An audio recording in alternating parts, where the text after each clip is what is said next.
Hello అండి, welcome back to MV kitchen diaries. Today's recipe is Madgul halwa. ముందుగా ఒక గిన్నెలో ఒక కప్పు గోధుమ పిండిని తీసుకొని చపాతీకి కలుపుకునేలా కలుపుకోవాలి.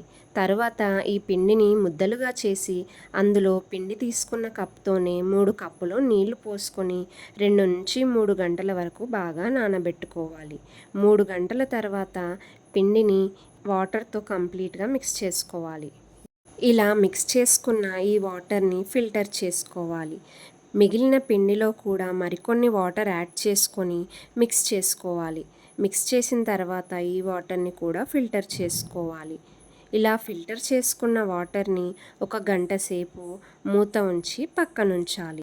గోధుమలు ఉన్నవాళ్ళు గోధుమల్ని నైట్ అంతా నానబెట్టుకొని మార్నింగ్ మిక్సీలో వేసుకొని ఆ వచ్చిన పిండితో ఈ మాడ్గుల్ హల్వాని తయారు చేసుకోవచ్చు. 1 గంట తర్వాత చూస్తే అందులో నీళ్లు పైకి వచ్చి గోధుమ పిండి అడుగున ఉంటుంది. అందులో నుంచి నీళ్ళని సపరేట్ చేసుకోవాలి. ఇలా గోధుమ పిండిని వాటర్లో మిక్స్ చేసుకొని వచ్చిన గోధుమ పాలతో తయారు చేసుకునేదే మాడ్గుల్ హల్వా.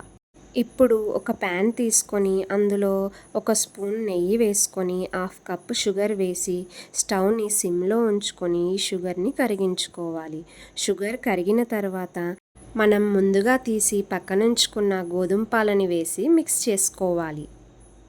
గోధుమ పాలు షుగర్ మిక్స్ అయిన తర్వాత ఇంకో కప్పు షుగర్ని యాడ్ చేసుకొని మిక్స్ చేసుకోవాలి. ఇందులోనే చిటికెడంత యాలకుల పొడి, కొంచెం నెయ్యి వేసుకొని బాగా కలుపుకోవాలి. ఈ ప్రాసెస్ అంతా స్టవ్ని సిమ్లో ఉంచుకొని చేసుకోవాలి.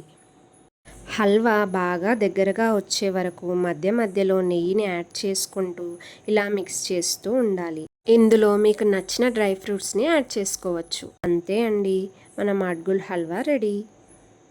Thank you for watching. Like, share and subscribe to our channel.